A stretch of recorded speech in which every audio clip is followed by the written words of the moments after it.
Welcome in, everyone. I'm Peter Albrecht, and we are talking this hour about all of the city council races in the city of Fairhope. There are 5 places. Candidates run at large.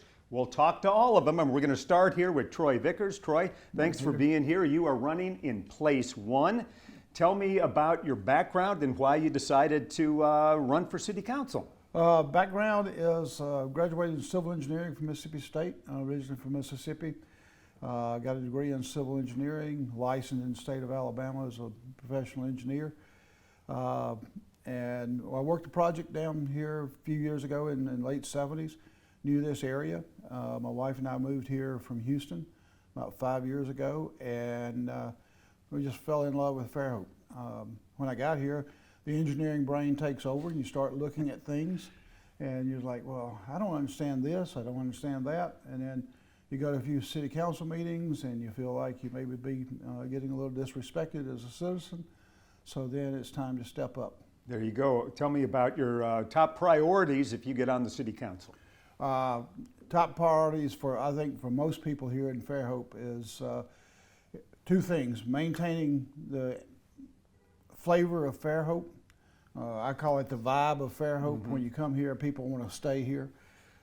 And along with that, to protect that, you got to have the infrastructure and the growth, control the growth issues around Fairhope to protect the vibe. Yeah, there have been a number of moratoriums placed on development here over the last few years in Fairhope. You think they've been successful, or do you think you need a more long-term outlook on it? We need a long-term outlook. The moratoriums have helped. But what happens is the moratoriums have been not continuous. I mean, the state only allows you a certain period of time that you can put a moratorium on, but you can continue those moratoriums as you look at the circumstances.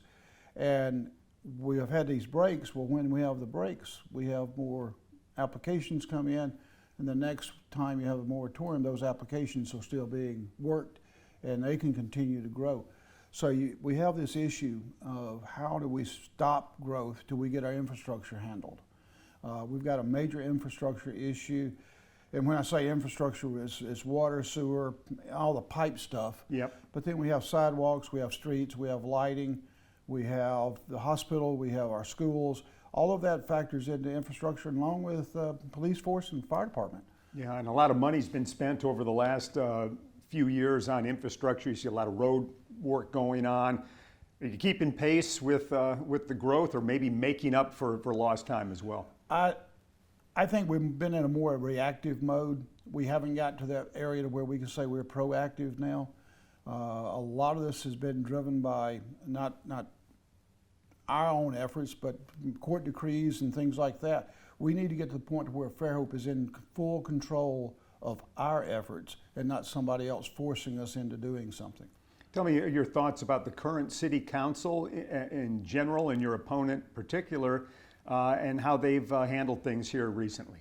There's been some problems. I mean, I think that goes with probably if you look at any city in the nation, city councils have problems. I think the city council has had some issues of just stepping up and providing real leadership. Sometimes that means you got to step out a little bit and take a stand, and not be worried about being sued and things. But you got to do what's right for the citizens of Fairhope. All right. Well, Troy, thank you very much for being here. I wish you the best of luck. And when we come back, we'll be speaking with Troy Vickers' opponent. So stay tuned.